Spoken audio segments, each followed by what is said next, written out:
Thank you. I should say that I've taught a number of your books here at Grand Valley State University. My students revere them, and so do I. Thank you.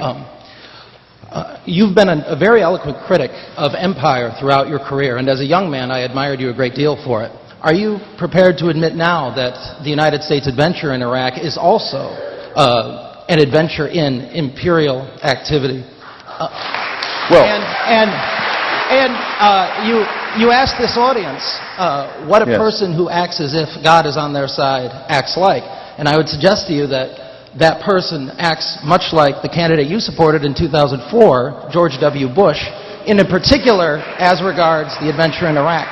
Yes, yes. No, I quite understand your point, and my response would be the following. And I hope you're ready for it.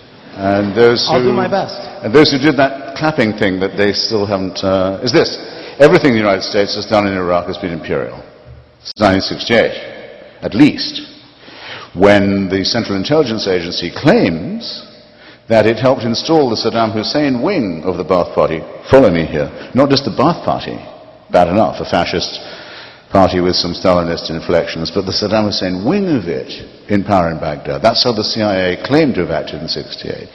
The United States was still an empire in 1974 when Henry Kissinger promised the Iraqi Kurds American support in their fight against Saddam Hussein with the backing of the Shah of Iran and Israel, and didn't tell them that he was about to sell them out when Saddam Hussein and the Shah of Iran were going to make a handshake over their dead bodies. That was just as imperial. It was, the United States was an empire when Jimmy Carter gave a green light to Saddam Hussein to invade Iran in 1980. And told them that with American intelligence supplied by satellite through Saudi Arabia, that they would achieve a swift victory over the Iranians and probably recover the Arabic-speaking territories of Khuzestan, of Persia, for Iraqi control. That war, we reckon, I've been to the cemeteries in Iran and in Baghdad of that war, probably not less than 1.5 million casualties. I haven't factored in all the casualties. All of these were imperial. In other words, if the United States is either imperial or it isn't, if it is, it's just as imperial not to intervene in Iraq and to leave the status quo the way it is, as it is to intervene. In 2003, for the first time I know about, the United States intervened in Iraq on the right side. And I'm proud of having advocated that policy. Okay? I knew I wouldn't get any applause. But I just want you to know that's what I think is the distinction. No, hold it. Please, that's the distinction. Now, not to intervene would have been just as imperialist. And that was the attitude that Kissinger, Scowcroft, Bush Sr., Pat Buchanan, the other elements of the conservative and imperialist right did advocate, because these are the Saudi lobby who are the core of imperialism in my hometown of Washington. They said, no, leave Saddam Hussein as the buffer state. We like things the way they are. Don't you tell me that's a non-interventionist policy, okay? And don't tell yourself that, because you're letting yourself and your MoveOn.org friends off much too lightly, okay? Voila.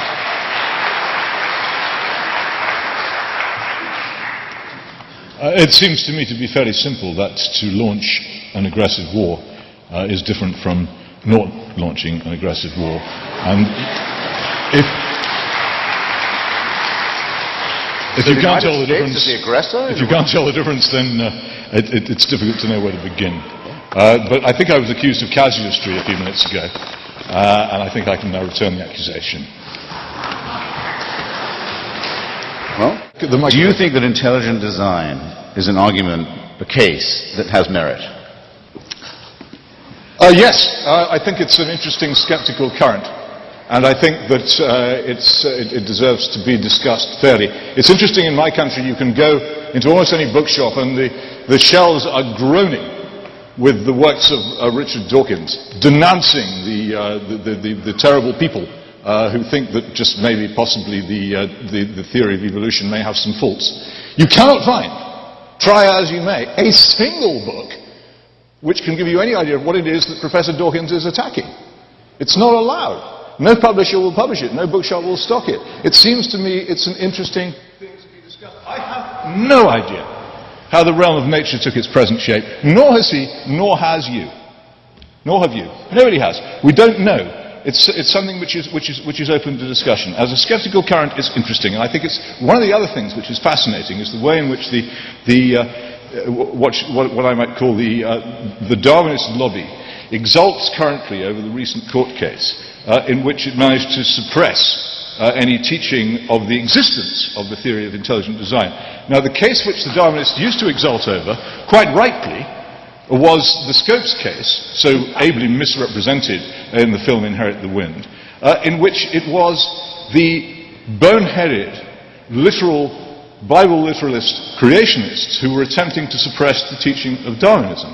And the evolutionists quite rightly defeated that in court and exulted over it. Now they're exulting over the suppression of what somebody else wants to say. That seems to me to be a strange transformation and a very telling one. And it is the intolerance and rage of the Darwinists against any expression of skepticism, however cautious, scientifically based and well qualified, which actually makes me wonder whether the ID people may not have a point. Well, I mean, I think there is a ghost of a point there, but it's only this ghost. It's the following.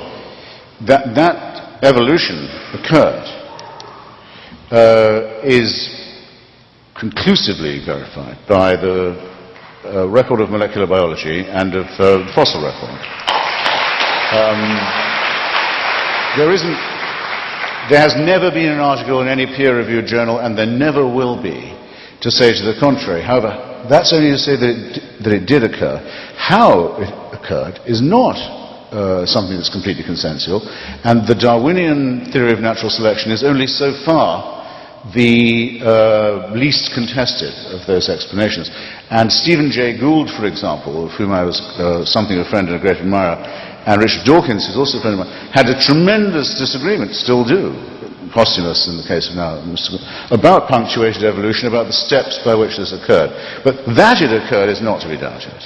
And thus the idea that there can be equal time for the opposite theory in a science class is as false as to say, well, children, the chemistry period is over, now after the break we'll be doing our alchemy class. Or your astronomy teacher is off today, but your astrology alternate can check in. Nonsense. And when President Bush says we should teach the argument, I'm with him, if he's sincere, because everything I know about the Darwin argument comes from two great set-piece debates. One in Oxford in the late Victorian epoch between Bishop Wilberforce and Thomas Huxley, the inventor of the term agnostic, about Darwinism, and the second in Tennessee in the 1920s, even more famous. But if the president wants that, and he wants his faith-based initiative, then every church that gets a subsidy or a grant must also teach Darwinism. Equal time. Is that what the president wants? I am sure I know the answer to that.